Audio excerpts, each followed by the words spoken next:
So I'm back. जी जी बस शुरू करते हैं, बाकियों को ज्वाइन करने दें. सो विल स्टार्ट इंशाल्लाह. Phone is here.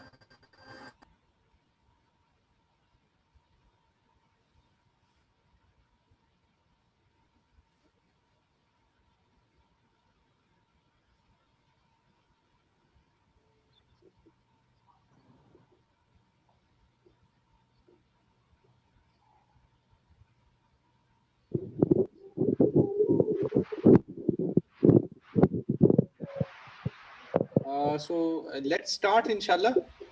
We have 12 participants now.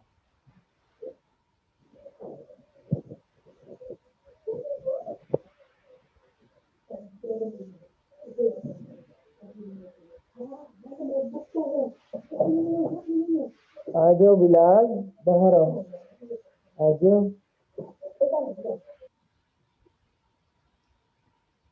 अच्छा जी. So we were talking about Yagi Yuda antenna.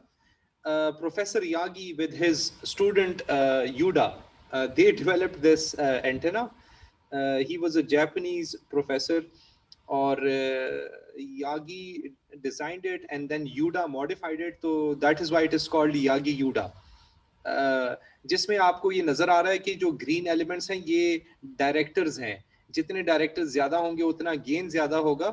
And this blue line which is behind the driven element is actually the reflector which reflects the wave in this direction. ये इसके एक example है और ये इसका radiation pattern होगा. And the gain of this antenna is around 10 dB. You can design this antenna for HF, VHF and UHF, all of them. But obviously for HF the size is going to be big. तो ये उसके design का के कुछ formulas हैं कि कितना spacing रखनी है, कितने लेमडा कितने लेंथ का हमने रिफ्लेक्टर रखना है, डायपोल की लेंथ क्या रखनी है, और in terms of lambda and director की लेंथ क्या रखनी है. So this is how you can easily design. There are readily available calculators which can give you जिसमें आपको थ्योरी कवर करने की कोई ज़रूरत नहीं है. You can easily design and get the lengths of the directors and the dipole using that calculator. अच्छा जी, हम array की ही बात कर रहे थे. तो array में multiple elements होते हैं and this one is another directional antenna. मैं बताता जाऊं कि जो हमने अब तक एंटेनास कवर किए हैं, एक लूप एंटेना था, एक डाइपोल एंटेना था.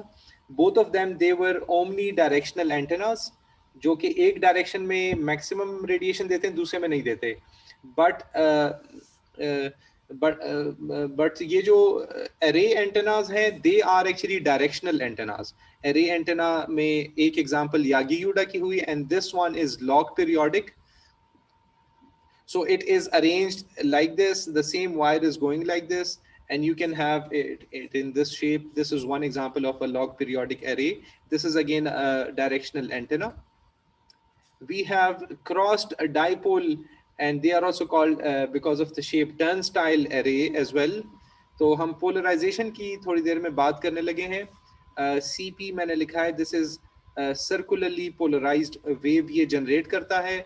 और ट्रांसमिशन और रिसेप्शन साइट पे sometimes there is a requirement कि आपको सर्कुलरली पोलराइज्ड वेव चाहिए होती है, स्पेशली इन सैटेलाइट्स.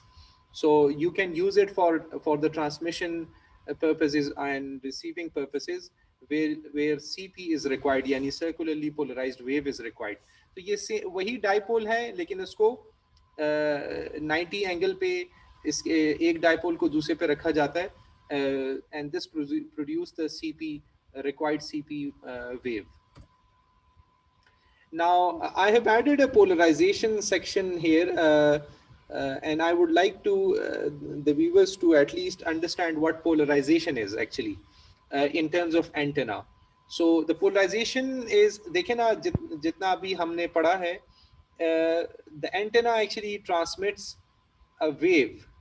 Wave निकलती है एक एंटेना से. वो वेव तीन किस्म की पोलराइजेशंस में एग्जिस्ट कर सकती है जो वेव एंटेना से बाहर निकल रही है. It can be linearly polarised, it can be circularly polarised, It can be elliptically polarized. What is the polarization? Polarization is with reference to the electric field of the radiated wave. So we shouldn't be going much into the theory, but मैं उसको demonstrate करना चाहूँगा थोड़ा. Now you can see this is a vertically polarized wave. I hope you can see the figure.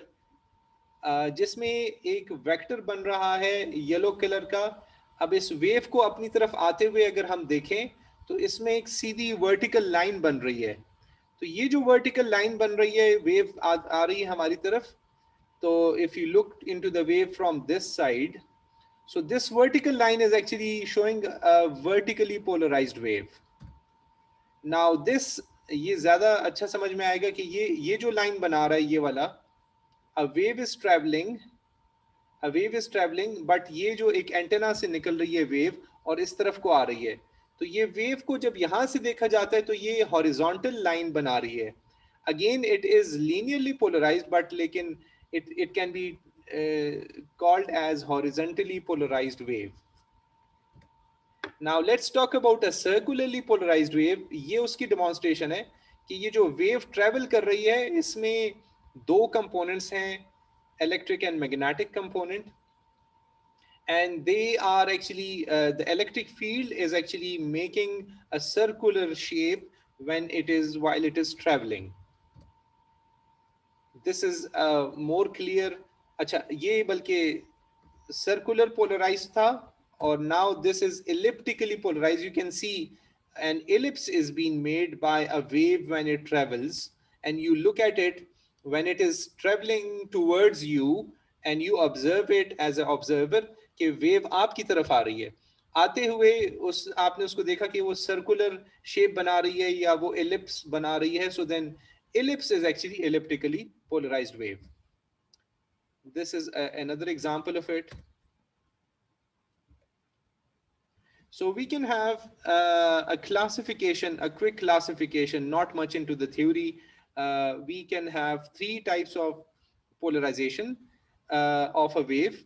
और polarization of a wave बनती भी obviously antenna से है. तो इस किस्म के antennas हम बना सकते हैं जिसमें linear polarization हो, circular हो और elliptical हो. Then linear has horizontal or vertically polarized wave. Circular में दो types हैं, right-handed and left-handed circularly polarized wave. Likewise is that in the elliptical. अब इसके practical aspect क्या हैं polarization के? That is important for us. That is the takeaway in this polarization topic. Let me, अच्छा, मैं इसको skip कर देता हूँ. So let me explain the text over here. Sorry for the text. Now look at this. एक transmitting antenna है. Let's suppose we are transmitting a vertically polarized wave from this antenna. Transmit signal है, एक parabolic reflector लगा हुआ है, horn antenna, horn की shape का है, which is a broadband antenna. तो ये transmit कर रहा है एक वर्टिकल पोलराइजेशन वेव को. ठीक है जी. अच्छा, और ये अभी हमें नजर आ रहा है ये हॉरिजॉन्टल वेव को ट्रांसमिट कर रहा है. ठीक है. अगर हम इसको ट्विस्ट करें ना, पिछले वाले को 90 डिग्री पे, इस एंटेना को इसको 90 डिग्री मूव करेंगे ना, तो obviously this vertically polarised become a horizontally polarised wave. And now let us have a look कि एक हमारे पास सैटेलाइट है. we have a satellite. इसमें लेफ्ट हैंडेड ट्रांसपॉन्डर है, राइट हैंडेड ट्रांसपॉन्डर है. so if we want to reach the left handed transponder, we have to transmit left handed circularly polarized wave. उसके लिए एक एंटेना हम design करेंगे जो कि एक लेफ्ट हैंडेड ट्रांसपॉन्डर के साथ कम्युनिकेशन कर सकता है. इसमें सबसे ज्यादा इंपॉर्टेंट ये है कि जब ट्रांसमिशन साइट पे और रिसेप्शन साइट पे एंटेना की पोलराइजेशन सेम होनी चाहिए. अगर तो एक antenna right handed circularly polarised wave transmit कर रहा है तो रिसीविंग एंटेना रिसीविंग साइड पर भी एक ऐसा एंटेना होना चाहिए कि जो right handed circularly polarised wave को रिसीव कर सके. If this is not the case, then nothing is being received at the receiving end.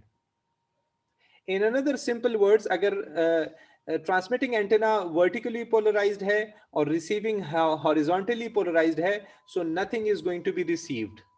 So normally circularly polarized wave is required in satellite communication. We have a question.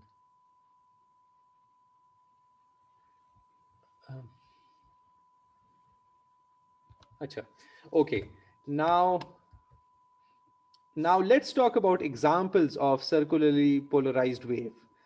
जिस तरह हमने ये समझा ना concept, मैं थोड़ा पीछे जाऊंगा. ये कॉन्सेप्ट समझा ना कि एक हॉरिजॉन्टल वेव है और एक वर्टिकल पोलराइज्ड वेव है. इन दोनों को अगर कंबाइन किया जाए तो उससे कौन सी पोलराइजेशन की वेव बन सकती है? Can I would like the audience to comment on this please. Let me repeat the question. एक वर्टिकल पोलराइज्ड वेव एंटेना है और एक हॉरिजॉन्टल पोलराइज्ड वेव एंटेना है जो ये नजर आ रहा है. इन दोनों को अगर हम कंबाइन कर लेंगे तो उससे क्या इफेक्ट आएगा? एनीवन?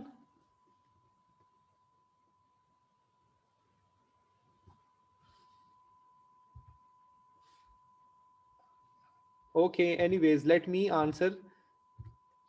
नाउ ये शेप कौन सी है, ये कौन बता सकता है?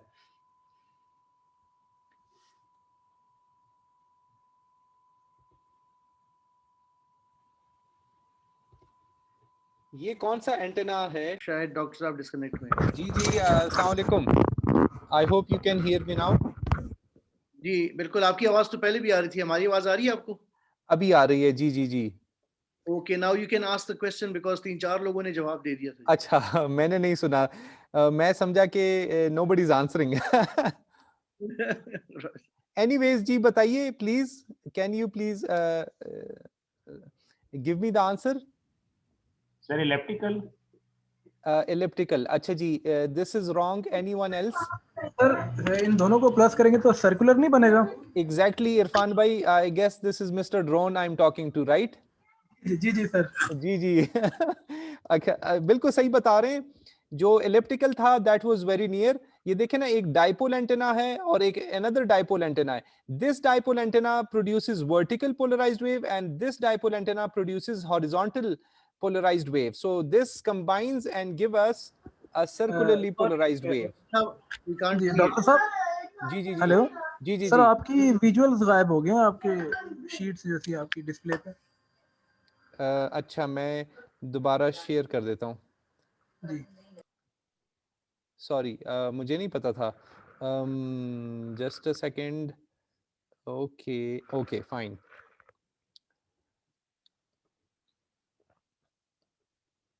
जी अभी नजर आ रहा है? जी जी सर, अब आ गया. जी जी. ये वर्टिकली पोलराइज्ड वेव है और ये हॉरिजॉन्टल पोलराइज्ड वेव है. So they both combine to give us a circularly polarised wave. I hope this is clear, right? So we have another kind of antennas which are spiral antennas, and those spiral antennas can also be made very easily.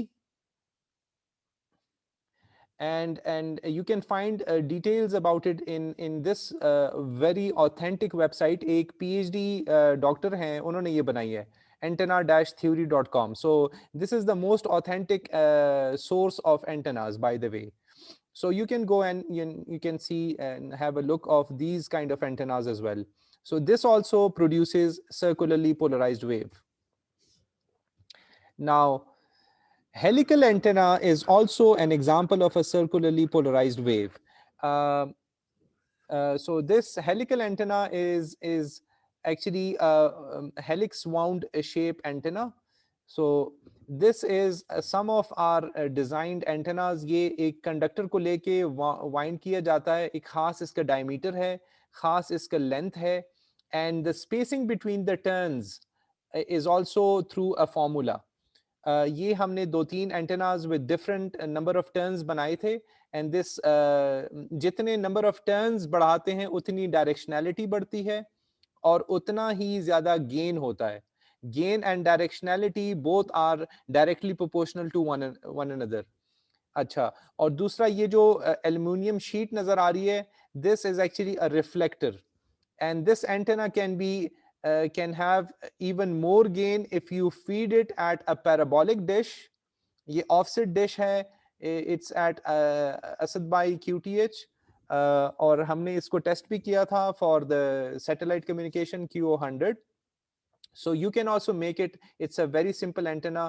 You can find a helical antenna calculator and that can give you the whole calculation of the design of the helical antenna. So this is what testing is going on, and this tiny equipment is actually the VNA. We will talk about this. और ये इसका कोई graph नजर आ रहा है और ये graph से हमें पता चल रहा है कि ये बहुत अच्छा परफॉर्म कर रहा है ये antenna. Now we would like to know what this graph is actually and what does this mean to us. ये वो ग्राफ है जो हम देख रहे थे अभी थोड़ी देर पहले.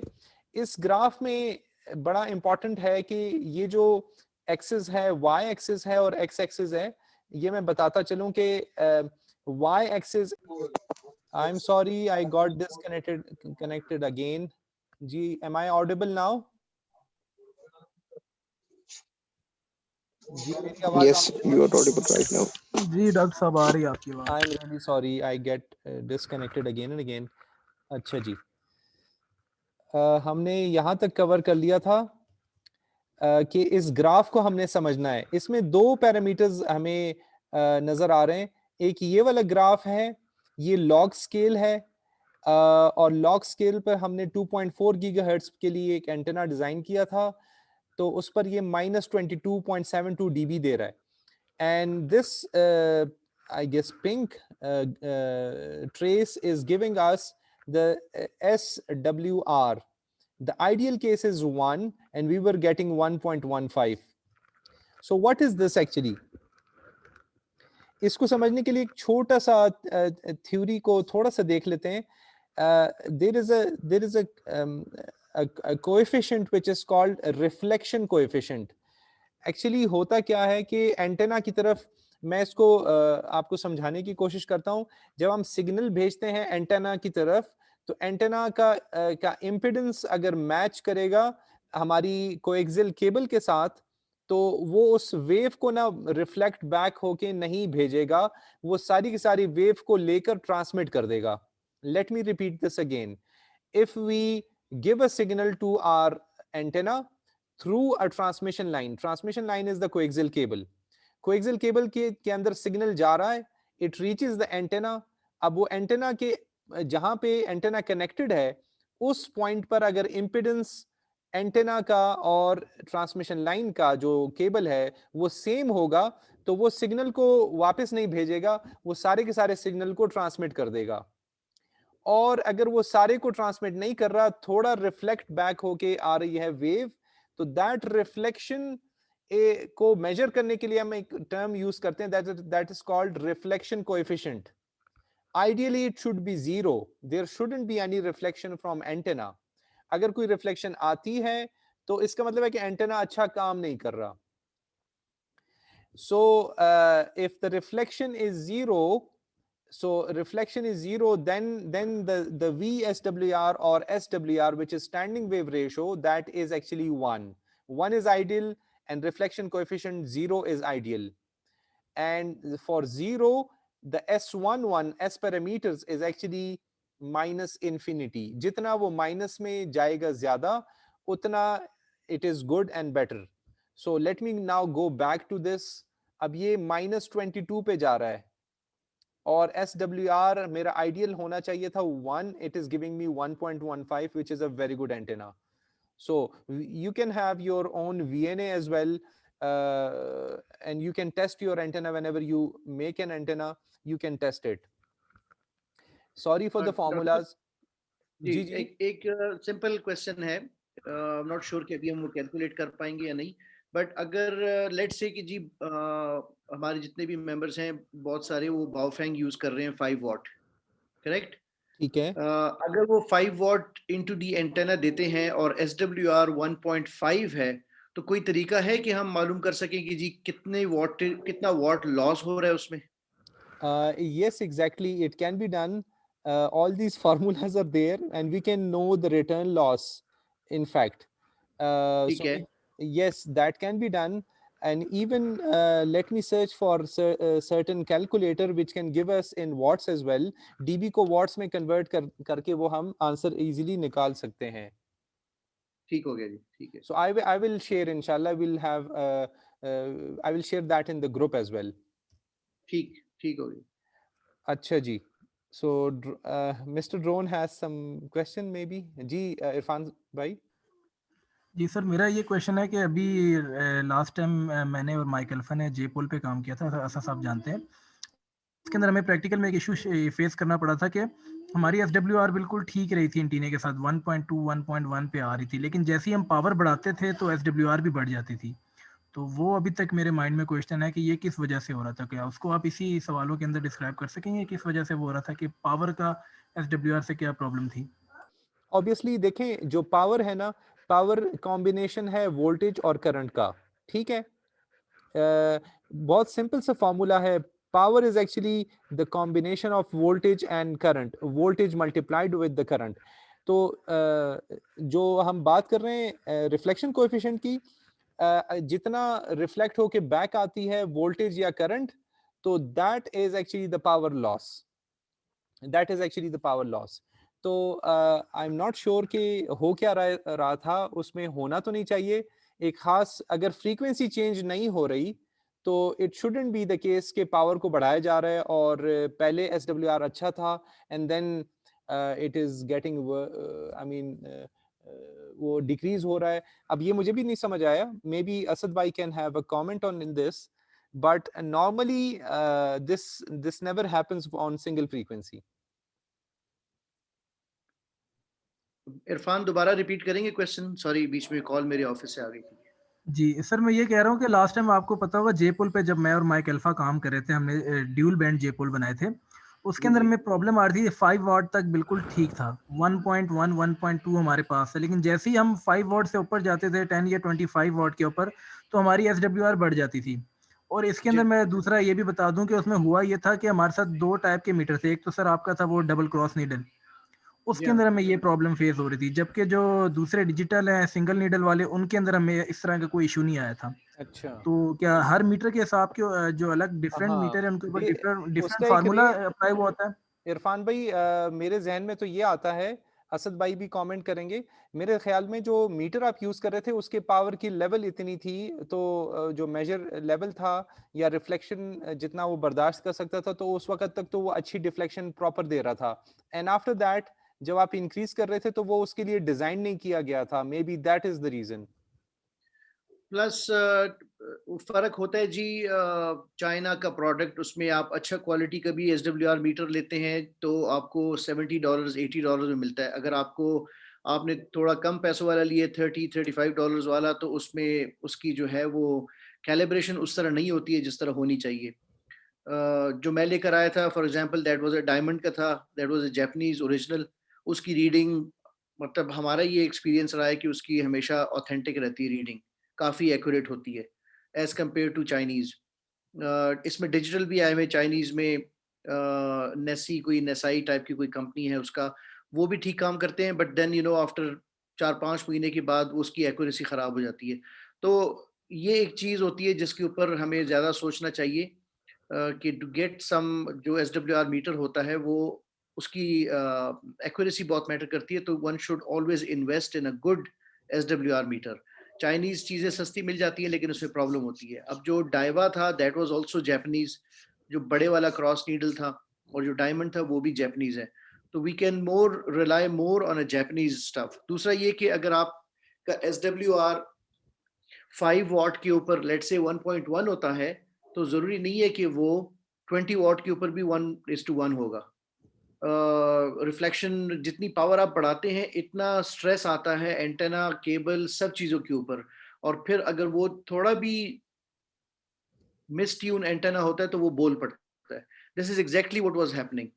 इसलिए जब आप लोग उसको ट्यून कर रहे थे तो वो SWR आहिस्ता आहिस्ता ड्रॉप हो रही थी. जो कमर्शियल एंटेनाज होते हैं उनमें ये प्रॉब्लम ज्यादातर होती नहीं है because they are designed for it. उन्होंने बनाए ऐसे ही होते हैं. तो अगर आप F22 लेते हैं फॉर एग्जांपल, या F23 एंटेना या X300 जो होते हैं उनको लेते हैं, and if they are original antennas, तो आपका VSWR 144 से 148 तक सारा एक नहीं होगा, लेकिन 1.1 और 1.2 और 1.3 के दरमियान मूव करेगा. सो एनीवेयर अगर आप 1.5 के पास हैं या उससे नीचे हैं तो it's a very good SWR. उससे ऊपर अगर आप जाते हैं तो वो that is a red line. वो फिर ठीक नहीं होता. आपकी लॉसेस, रिटर्न लॉसेस ज्यादा हो जाते हैं. आई होप थोड़ा बहुत गुजारा हो गया. जी असद भाई बिल्कुल. There was question from Musawwir Saab, I guess. जी Musawwir Saab. I guess he got disconnected. He was raising his hand. अच्छा जी, तो अब तक हमारी जो डिस्कशन हुई है that was regarding the measurements. मैं measurements की बात कर रहा था कि ये define करता है bandwidth, आपका define करता है -10 से नीचे को हम bandwidth consider करते हैं, but it's very tricky if you touch -30 dBs in S11 यानी in log scale, you are going to touch very near 1 SWR for that -30 in fact. So let's see another figure. This is, अगर ये y axis पे S11 है हमारे measure करते हुए और ये frequency है जिसके लिए हमने डिजाइन किया था, तो it means कि हाँ ये FR जो है, this is the resonant frequency on which we are getting a dip of S11. Obviously यहाँ जो वैल्यू होगी वो -10 से काफी कम है, -20, -25, -30 होगी, and but my bandwidth is defined below -10. -10 से नीचे सारे का सारा बैंडविड्थ कहलाएगा. इसका मतलब ये हुआ कि एंटेना जो है इस फ्रीक्वेंसी से, इस स्केल पर, इस फ्रीक्वेंसी से लेकर इस फ्रीक्वेंसी तक ये काम कर रहा है, और इसके बाद वो अच्छा काम नहीं कर रहा, वो रेजोनेट नहीं कर रहा. Although the SWR is going to be very good at this frequency FR, but it is not that good in other frequencies within the bandwidth, but at least it's workable and it is operating in that range. तो ये एक workability, एक measurement की बताना था. Now this is one of the a broadband antenna जिसका वो graph हमें नजर आ रहा है. इसी तरह एक और example है. So these are the examples of different broadband antennas, and helical antenna is one of the broadband antenna. Now this was the formula of a dipole antenna if somebody is interested in designing a dipole antenna. पिछली दफा हमने HFSS एक software है जिस पर हमने simulation की थी. The video is also available. I will share the video. We are not going to cover the simulation this time, but we did this previously. यही लेंथ के हमने कंडक्टर्स लिए, उनको एक्साइट किया और उससे हमने उसका रेडिएशन देखा. So this is what we have for today. Time भी ज़्यादा ले लिया मैंने. So I hope we covered a lot. If you have any question, so please ask, and I would suggest you all कि जब हमारी discussion SWR meter की हो रही थी, तो I had this in mind to share कि why not to go for, if you can afford vector network analyzer, that would be really good कि VNA हम ले लें जिसमें SWR भी cover होगा और S parameters भी, और हमें impedance भी पता चलती है. So tuning of an antenna is very easy with this tiny equipment which is in front of you right now, and this gave us a very good success in reaching the QO100 and designing the helical antenna. So from my side it's over. If you have any questions. I would agree on that जी के SWR metre लेने से बेहतर है कि VNA खरीद लें, और वो V2 सीरीज वाला VNA अगर आप लोग ले सकते हैं तो I think that is the best. ये जरूरी नहीं है कि हर एक VNA खरीदे. Maybe a group of 2 or 3 friends in each city can buy one jointly. और बस वो थोड़ा ये होता है कि जो आप खरीदें तो वो वाला लीजिएगा जो कि enclosed हो, प्रॉपर अपने enclosure में हो, तो उसकी लाइफ सर ज्यादा होती है, और अगर कोई यूज करे तो उससे डैमेज नहीं होता.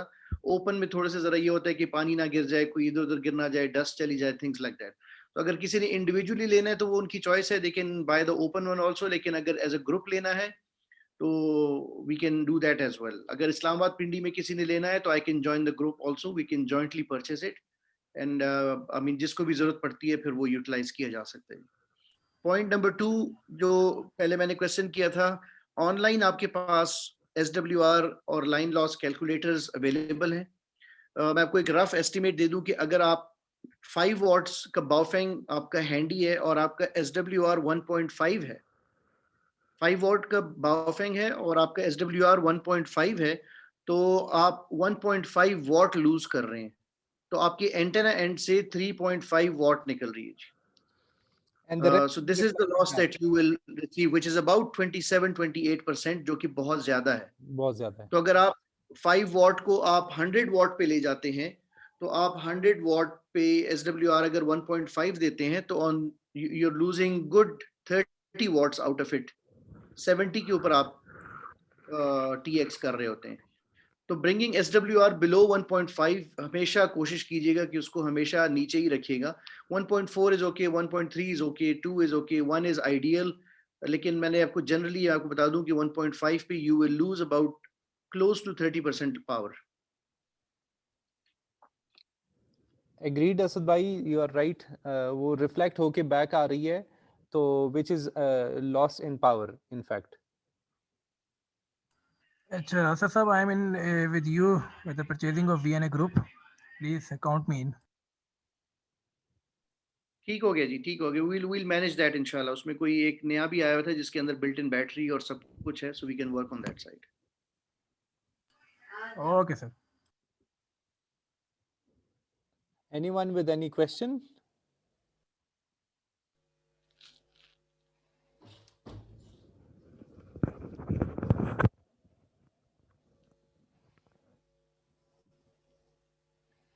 I guess no I one think- have any question, I guess. So better we end it. जी बिल्कुल डॉक्टर साहब, बस इंशाल्लाह नेक्स्ट सेशन जो है वो मुबीन भाई का है on digital communication, amateur radio में डिजिटल साइट के ऊपर। Okay, तो that would be hopefully nice. We'll have it done next week इंशाल्लाह। Inshallah जी, inshallah. अस्सलाम वालेकुम असद भाई। जी वालेकुम सलाम। अच्छा असद भाई, मैंने ये कहना था SDR के ऊपर भी कोई सेशन करें। SDR डिवाइस चलाने में ना जरा इशू आते हैं, कुछ समझ नहीं आती, उसकी सॉफ्टवेयर इंस्टॉल नहीं उसके करने आते। कोई एक आधा सेशन इस पे भी छोटा सा कर दें। आई थिंक डॉक्टर मुबशिर को हम रिक्वेस्ट कर सकते हैं कि जी वो हमें इसके ऊपर सेशन दे दें, बिकॉज पहले वो हमारे एक और मेंबर थे Zariyab, but he is too busy I think. बिल्कुल जी उन्होंने प्रॉमिस किया था बट ही डिडंट डिलीवर, वो मेरे ख्याल में शायद उनकी जॉब चेंज हो गई थी तो इस वजह से। But we can request doctor Mubashir कि जी अगर वो हमें इसके ऊपर सपोर्ट कर दें और हमें सेशन दे दें इसके ऊपर। बिल्कुल जी, बिल्कुल एक सेशन इस पे रख लेंगे SDRs के ऊपर। SDR डिफरेंट दिखा भी देंगे और उसको सॉफ्टवेयर के साथ कैसे इंस्टॉल करना है, क्या इश्यूज आते हैं, वो भी डिस्कस कर लेंगे। दैट विल बी वंडरफुल जी, थैंक यू डॉक्टर साहब। Sir, thank you for agreeing. Mashallah, this will be very good, and I would also be joining inshallah SDR wali. Ji sir किसी की कॉल बीच में कोई किसी ने क्वेश्चन भी किया था। सर मैं पूछ रहा था इसकी रिकॉर्डिंग कब अवेलेबल होगी, कहाँ पे अवेलेबल होगी इस सेशन की?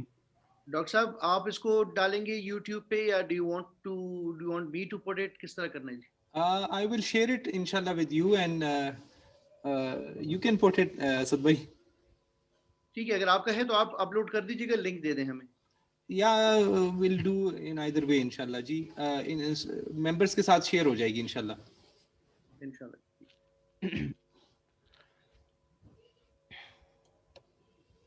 ठीक हो गया जी। Okay then, thank you very much ji, thank you for your comments in the chat, thank you very much all the members, Asad bhai and all. Musawwir sahab, if you have any question, you have your hand raised. Yes sir, अस्सलाम वालेकुम। वालेकुम सलाम जी जी जी। Sir recently disconnect हो गया था sir, मेरा सेम, यानी कि मैंने ये नोटिस किया है जैसे ही हम पावर बढ़ाते हैं तो SWR भी बढ़ जाता है। अच्छा, तो वो यही है कि वो जो मीटर आप यूज कर रहे हैं that is not much reliable may be, जिस तरह असद भाई ने बताया था। वो एक तो रीजन ये होता है जी। दूसरा ये होता है कि देखिए जितना आप पावर बढ़ाएंगे ऑटोमेटिकली आपकी एंटेना की ट्यूनिंग के ऊपर डिपेंडेंसी काफ़ी ज़्यादा हो जाती है।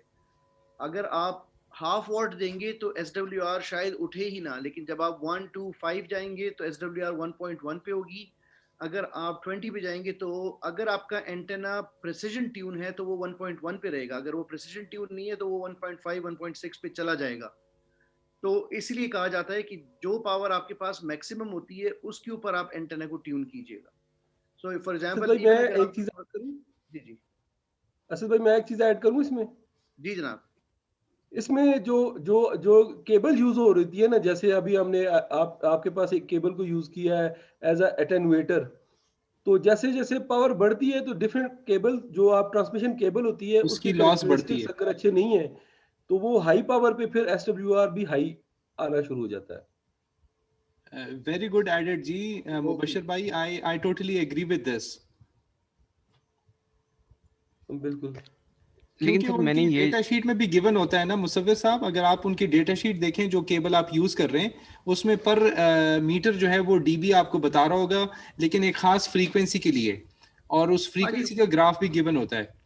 बिल्कुल जी, वो बिल्कुल ठीक बात है। लेकिन मेनली जो आपको हिट पड़ती है अगर SWR की आप बात करते हैं, केबल का कंट्रीब्यूटिंग फैक्टर डेफिनेट उसमें है, there is no doubt in that.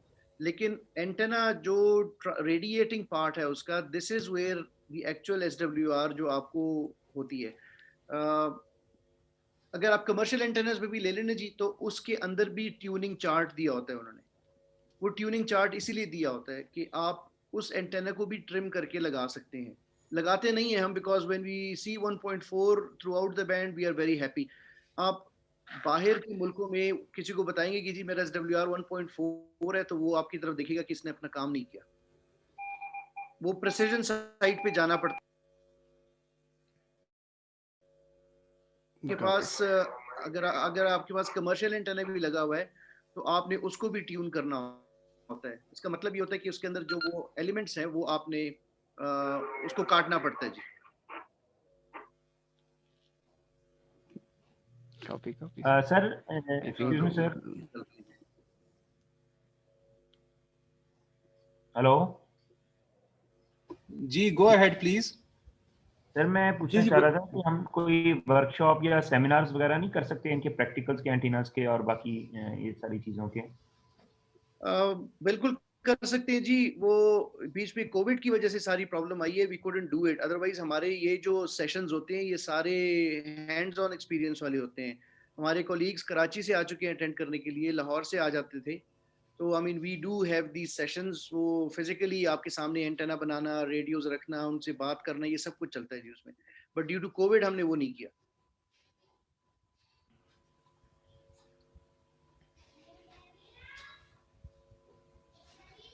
We have less than a minute. Asad bhai, I would request all to wind it up inshallah. So see you guys next time. Thank you very much. Thank you very much. Thank you. Thank you. Thank you. Okay, Thank you very much, sir. 73s. Thank you, sir.